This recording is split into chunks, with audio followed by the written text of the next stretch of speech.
Welcome to the video. ഈ വീഡിയോയിൽ direct speech and indirect speech എന്നതിനെ കുറിച്ചാണ് മനസ്സിലാക്കാൻ പോകുന്നത്. ആക്റ്റീവ് വോയിസ്, പാസീവ് വോയിസ് പോലെ തന്നെ വളരെ എസെൻഷ്യൽ ആയിട്ടുള്ള ഒരു സെക്ഷനാണ് ഡയറക്റ്റ് സ്പീച്ചും ഇൻഡയറക്റ്റ് സ്പീച്ചും. എന്താണ് ഡയറക്റ്റ് സ്പീച്ച് നോക്കാം. In direct speech we reproduce the message of the speaker in his own actual words without any change. Direct speech എന്ന് വെച്ചാൽ എന്താണോ വ്യക്തി പറഞ്ഞത് ആ മെസ്സേജിനെ അതേപോലെ തന്നെ നമ്മൾ റീപ്രൊഡ്യൂസ് ചെയ്യുകയാണ്, ഒരു മാറ്റവും വരുത്താതെ. Meenu said I am happy. ഇത് ഡയറക്റ്റ് സ്പീച്ച് ആണ്. അപ്പോൾ ഇനി എന്താണ് ഇൻഡയറക്റ്റ് സ്പീച്ച് നോക്കാം. In indirect speech we report the message in our own words to another person. എന്നാൽ ഇൻഡയറക്റ്റ് സ്പീച്ച് അഥവാ റിപ്പോർട്ടഡ് സ്പീച്ചിൽ നമ്മൾ ആ വ്യക്തി പറഞ്ഞ കാര്യത്തിന് നമ്മളുടേതായ വേർഡ്സിലേക്ക് മാറ്റി വേറൊരാൾക്ക് പറഞ്ഞു കൊടുക്കുകയാണെങ്കിൽ അതാണ് indirect speech. Meenu said that she was happy. ഇതാണ് ആ ഡയറക്റ്റ് സ്പീച്ചിന്റെ indirect speech. Meenu said I am happy എന്നുള്ള എന്തായി മാറി? Meenu said that she was happy. അപ്പൊ പല മാറ്റങ്ങളുണ്ട്, ടെൻസിലടക്കം മാറ്റം വന്നിട്ടുണ്ട്. ഐ ആം ഹാപ്പി എന്നുള്ളത് ഷീ വാസ് ഹാപ്പി എന്നായി. അപ്പൊ ഇതാണ് ഈ ഒരു വീഡിയോയിലൂടെ വ്യക്തമായി മനസ്സിലാക്കാൻ പോകുന്നത്. Rules to change direct speech into indirect. ഇപ്പോൾ ഒരു ഡയറക്റ്റ് സ്പീച്ചിനെ ഇൻഡയറക്റ്റ് സ്പീച്ചിലേക്ക് മാറ്റുമ്പോൾ ഓർമ്മിക്കേണ്ട റൂൾസ് എന്തൊക്കെയാണെന്ന് നോക്കാം. Remove the comma and inverted commas. Direct സ്പീച്ചിൽ കോമ ഉണ്ടാവും, അതുപോലെ തന്നെ റിപ്പോർട്ടഡ് സ്പീച്ച് ഇൻവേർട്ടഡ് കോമയുടെ ഉള്ളിലായിരിക്കും എഴുതിയിട്ടുണ്ടാവുക. അതൊക്കെ റിമൂവ് ചെയ്യുക, അതൊക്കെ മാറ്റുക. Put that between the reporting and reported speeches. Reporting speech അല്ലെങ്കിൽ റിപ്പോർട്ടഡ് സ്പീച്ചിന്റെ ഇടയിൽ ദാറ്റ് എന്നുള്ള കൺജങ്ഷൻ എഴുതണം. Use the conjunction that. Change the pronoun. Pronoun ഉണ്ടെങ്കിൽ അതിൽ മാറ്റം വരുന്നു, അതുകൊണ്ട് അത് മാറ്റുക. Change the tense. ടെൻസ് മാറുന്നു, അതുകൊണ്ട് ടെൻസ് മാറ്റുക. Change the words expressing time and place. ടൈമും പ്ലേസും എക്സ്പ്രസ് ചെയ്യുന്ന വേർഡ്സ് അതിലുണ്ടെങ്കിൽ അതിലും മാറ്റം വരുത്തുക. Varun said to me I am studying now. ഇത് ഡയറക്റ്റ് സ്പീച്ച് ആണ്. കോമയുണ്ട്. വരുൺ സെഡ് ടു മീ എന്ന് കഴിഞ്ഞാൽ കോമ, അത് കഴിഞ്ഞിട്ട് ഇൻവേർട്ടഡ് കോമയുടെ ഉള്ളിലാണ് ഐ ആം സ്റ്റഡിയിങ് നൗ എന്നുള്ള ആ ഒരു റിപ്പോർട്ടഡ് സ്പീച്ച്. അപ്പൊ ആ സ്പീച്ച് അത് ഈ ഡയറക്റ്റ് സ്പീച്ചിനെ നമ്മൾ ഇൻഡയറക്റ്റിലേക്ക് മാറ്റുമ്പോൾ ഇതിലെല്ലാം മാറ്റം വരും. പങ്ക്ച്വേഷൻ വളരെ പ്രധാനമാണ്, കോമയൊക്കെ മാറ്റണം. വരുൺ സെഡ് ടു മീ എന്നുള്ള ആ ഒരു റിപ്പോർട്ടിംഗ് പാർട്ട് അങ്ങനെ ആയതുകൊണ്ട് തന്നെ വരുൺ ടോൾ മീ എന്നാക്കി മാറ്റണം. വരുൺ സെഡ് ടു മീ എന്നുണ്ട്, ഒബ്ജക്റ്റ് ഉണ്ട് അവിടെ, അതുകൊണ്ട് വരുൺ ടോൾഡ് മീ എന്നാക്കി മാറ്റണം. Varun told me that he was studying then. എന്തുകൊണ്ടാണ് അവിടെ ഹി എന്നായി മാറിയത്? വരുൺ പറഞ്ഞപ്പോൾ വരുണിന് ഐ എന്ന് ഇൻട്രൊഡ്യൂസ് ചെയ്തു. കാരണം വരുൺ തന്നെയാണ് അത് പറയുന്നത്, ഐ ആം സ്റ്റഡിയിങ് നൗ എന്ന്. പക്ഷെ നമ്മൾ വരുൺ പറഞ്ഞ കാര്യത്തിന് വേറൊരാളടുത്ത് പറയുമ്പോൾ വരുൺ എന്നുള്ളത് ഒരു ബോയ് ആയതുകൊണ്ട് തന്നെ അവിടെ നമ്മൾ ഹി എന്ന് ഉപയോഗിക്കുന്നു. Varun told me that he was studying then. Now എന്നുള്ളത് ടൈമിനെ കാണിക്കുന്നത് കൊണ്ട് അതിൽ മാറ്റം വരുന്നു. നൗ എന്നുള്ളത് എന്തായി മാറി? ദെൻ. ഞാനിപ്പോൾ പഠിച്ചുകൊണ്ടിരിക്കുന്നു എന്ന് പറഞ്ഞ വരുൺ ആ കാര്യത്തിന് നമ്മൾ വേറെ ആളടുത്ത് പോയി പിന്നീട് പറയുമ്പോൾ അവൻ പറഞ്ഞു അവൻ അപ്പോൾ പഠിക്കുകയായിരുന്നു എന്ന്. അങ്ങനെ കുറച്ച് മാറ്റങ്ങൾ വരും, എന്നാൽ മെസ്സേജിൽ മാറ്റം വരില്ല, മീനിങ്ങിൽ ഒരു മാറ്റവും വരില്ല. അവൻ പറഞ്ഞ കാര്യത്തിന് നമ്മൾ നമ്മളുടെ സംസാരത്തിൽ ഉൾപ്പെടുത്തിക്കൊണ്ട് പറയുകയാണ് ഇൻഡയറക്റ്റ് സ്പീച്ചിൽ അഥവാ റിപ്പോർട്ടഡ് സ്പീച്ചിൽ. ഇവിടെ വേറൊരു കാര്യം നിങ്ങൾ ശ്രദ്ധിക്കേണ്ടത്, വരുൺ സെഡ് എന്ന് മാത്രമാണെങ്കിൽ, Varun said I am studying now എന്ന് മാത്രമേ ഉള്ളൂ എങ്കിൽ നമുക്കത് ടോൾഡ് എന്ന് മാറ്റേണ്ട ആവശ്യമില്ല. Varun said that he was studying then എന്നാക്കിയാൽ മതി. ഇവിടെ വരുൺ സെഡ് ടു മീ എന്നുള്ളത് കൊണ്ടാണ് വരുൺ ടോൾ മീ എന്നായത്. ആ കാര്യമൊക്കെ വളരെ നല്ല രീതിയിൽ മനസ്സിലാക്കണം. Tense will not be changed in the following. എന്നാൽ ടെൻസ് മാറും എന്ന റൂളിലുണ്ട്. പക്ഷെ ചില കാര്യങ്ങൾ പറയുമ്പോൾ ടെൻസിൽ മാറ്റം വരുത്തരുത്. എന്തൊക്കെ പറയുമ്പോഴാണ്? Universal truth, Proverbs, scientific facts, ഇങ്ങനെയുള്ള ചില കാര്യങ്ങളൊക്കെയാണ് പറയുന്നതെങ്കിൽ അവിടെ യാതൊരുവിധ മാറ്റവും നമുക്ക് ചെയ്യേണ്ടതില്ല ടെൻസിന്റെ കാര്യത്തിൽ. Teacher Z sincere efforts bring good rewards. ഇതൊരു സേയിങ് ആണ്.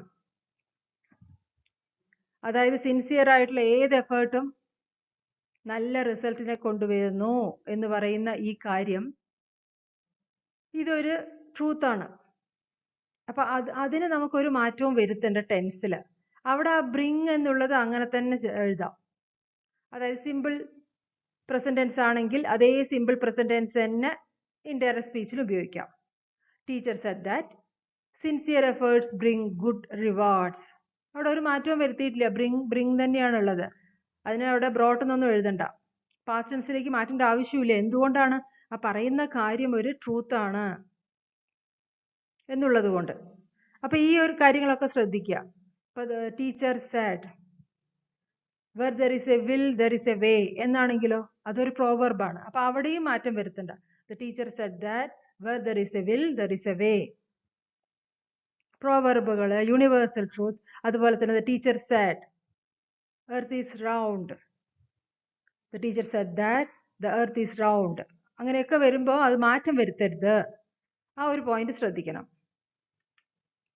Change in tenses. അപ്പൊ ടെൻസസിൽ മാറ്റം വരുന്നു എന്ന് നമ്മൾ പറഞ്ഞു, മറ്റവസരങ്ങളിലെല്ലാം തന്നെ. അപ്പൊ എങ്ങനെയാണ് ആ മാറ്റം നോക്കാം. Simple present simple past tense ആവുന്നു. പ്രസന്റ് കണ്ടിന്യൂസ് പാസ്റ്റ് കണ്ടിന്യൂസ് ആകുന്നു. പ്രസന്റ് പെർഫെക്റ്റ് പാസ്റ്റ് പെർഫെക്റ്റിലേക്ക് മാറുന്നു. Present perfect continuous past perfect കണ്ടിന്യൂസിലേക്ക് മാറുന്നു. സിമ്പിൾ പാസ്റ്റ് ടെൻസ് പാസ്റ്റ് പെർഫെക്റ്റും പാസ്റ്റ് കണ്ടിന്യൂസ് പാസ്റ്റ് പെർഫെക്റ്റ് കണ്ടിന്യൂസിലേക്കുമാണ് മാറുന്നത്. ഇതൊക്കെ നിങ്ങൾ മനസ്സിലാക്കണം. If the reporting verb is in present tense or in future tense, don't change the tense of the reported speech. അപ്പോൾ reporting verb present ടെൻസിലോ future ടെൻസിലോ ആണെങ്കിൽ reported സ്പീച്ചിലത്തെ ടെൻസിൽ മാറ്റം വരുത്തേണ്ടതില്ല എന്ന പോയിന്റും ഓർമ്മിക്കണം. മദർ സെയ്സ്, ഇവിടെ സെയ്സ് എന്നുള്ളതാണ് റിപ്പോർട്ടിംഗ് വെർബ്. അത് സെയ്സ് എന്ന് കാണിക്കുന്നത് പ്രസന്റ് ടെൻസിലാണ് എന്നാണ്. അതുകൊണ്ട് ഡിന്നർ ഈസ് റെഡി എന്ന പാർട്ടിൽ ടെൻസിൽ യാതൊരു മാറ്റവും വരുത്തേണ്ടതില്ല. My mother says dinner is ready എന്നുള്ള ഈ ഡയറക്റ്റ് സ്പീച്ച് ഇൻഡയറക്റ്റ് സ്പീച്ചിലേക്ക് മാറിയപ്പോൾ mother says that dinner is ready. അവിടെ ഡിന്നർ ഈസ് റെഡി എന്ന് തന്നെ നമുക്ക് എഴുതണം, കാരണം റിപ്പോർട്ടിംഗ് വെർബ് സെയ്സ് എന്നാണ്. ഇനി mother will say dinner is ready എന്നാണെങ്കിലോ ഡയറക്റ്റ് സ്പീച്ച്, അപ്പോഴും മാറ്റം വരുത്തേണ്ടതില്ല, കാരണം ഫ്യൂച്ചർ ടെൻസിലാണെങ്കിലും മാറ്റം വരുത്തരുത് എന്നാണ് പറയുന്നത് ടെൻസിൽ. Mother will say dinner is ready എന്നാണെങ്കിൽ mother will say that dinner is ready എന്നായി മാറും. അപ്പൊ അങ്ങനെ ഈ പോയിന്റ് ഓർമ്മിക്കുക. If the reporting verb is in past tense, change the tense of the reported speech accordingly.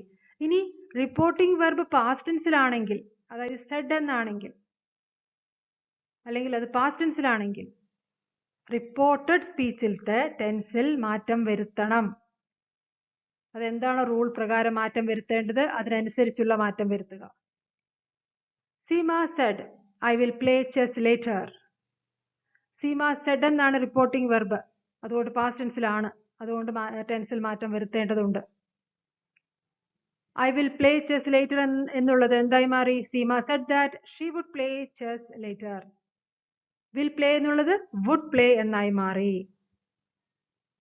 അത് ഫ്യൂച്ചർ ടെൻസ് ആണ് will play എന്നുള്ളത്. ഫ്യൂച്ചർ ടെൻസ് മാറുന്നത് ആ വിൽ പ്ലേ എന്നുള്ളത് വുഡ് പ്ലേ. ആ പോയിന്റ് ഒന്ന് നിങ്ങൾ എക്സാമ്പിളിലൂടെ മനസ്സിലാക്കുക എന്നുള്ളതാണ് പ്രധാനം.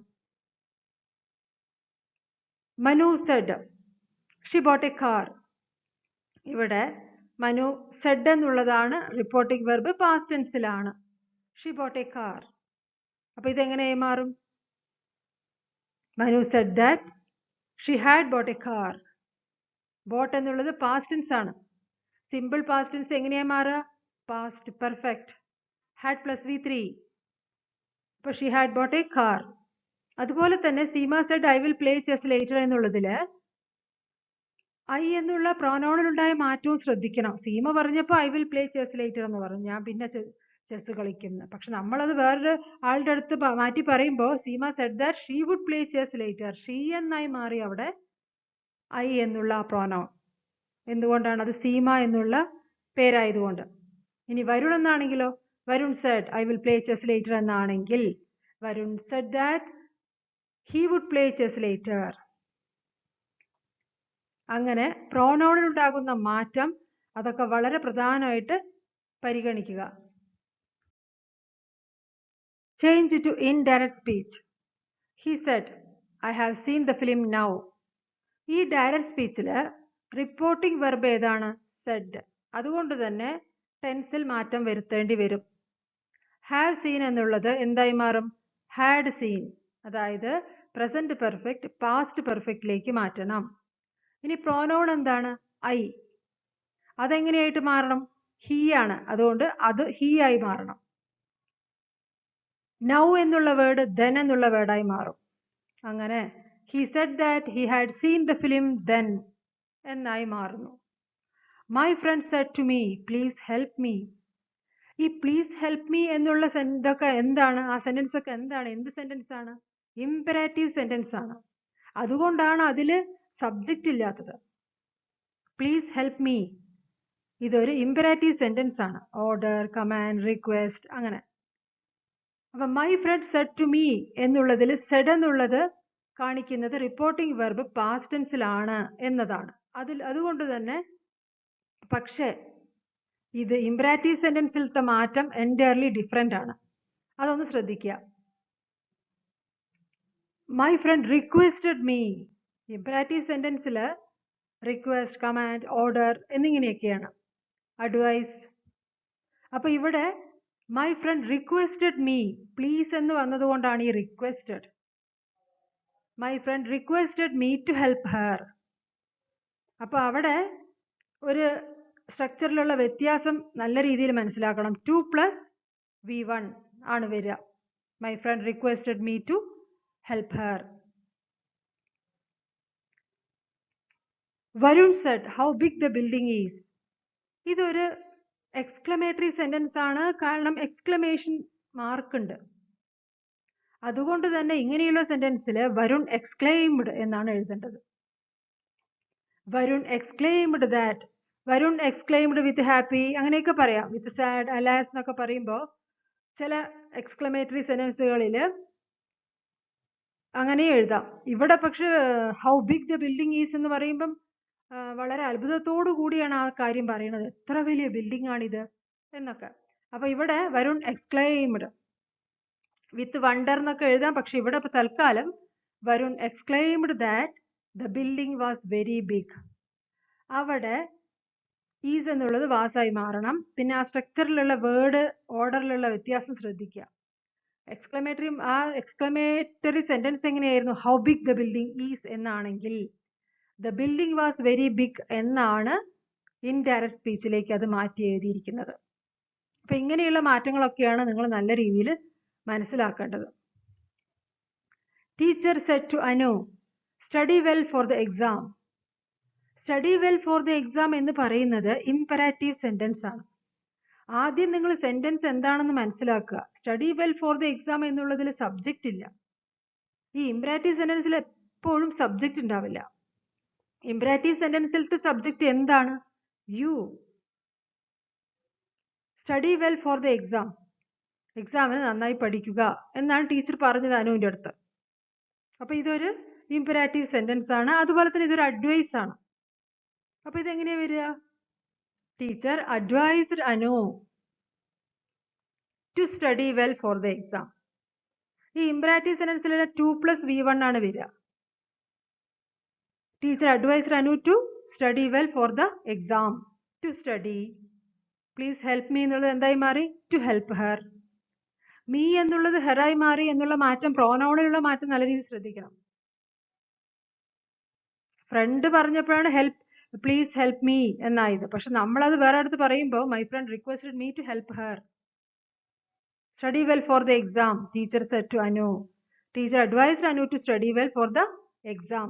ഇങ്ങനെ കുറെ സെന്റൻസുകൾ തറവാക്കി മനസ്സിലാക്കണം. Changes in time and place. അപ്പൊ ടൈമിലും പ്ലേസിലൊക്കെ മാറ്റം വരുന്നു പറഞ്ഞു. നൗ എന്നുള്ളത് ദെൻ അങ്ങനെയുള്ള മാറ്റങ്ങൾ. അപ്പൊ അതൊന്ന് മനസ്സിലാക്കുക. നൗ എന്നുള്ളത് എന്തായി മാറി? ദെൻ. ദിസ്, ദീസ് എന്നുള്ളതൊക്കെ എന്തായി മാറുന്നു? That, those. ഹിയർ എന്നുള്ളത് ദർ. ദസ് എന്നുള്ളത് സോ. ഇതൊക്കെ ഡയറക്റ്റ് സ്പീച്ചിൽ നിന്നും ഇൻഡയറക്റ്റിലേക്കുള്ള മാറ്റങ്ങളാണ്. ടുഡേ എന്നുള്ളത് ദാറ്റ് ഡേ ആയി മാറുന്നു. ടു നൈറ്റ് എന്നുള്ളത് ദാറ്റ് നൈറ്റ് ആയി മാറുന്നു. ടുമാറോ എന്നുള്ളത് ദ നെക്സ്റ്റ് ഡേ. യെസ്റ്റർഡേ എന്നുള്ളത് ദ ഡേ ബിഫോർ അല്ലെങ്കിൽ the previous day. Last day എന്നുള്ളത് the previous day. Last week എന്നുള്ളത് ദ പ്രീവിയസ് വീക്ക്.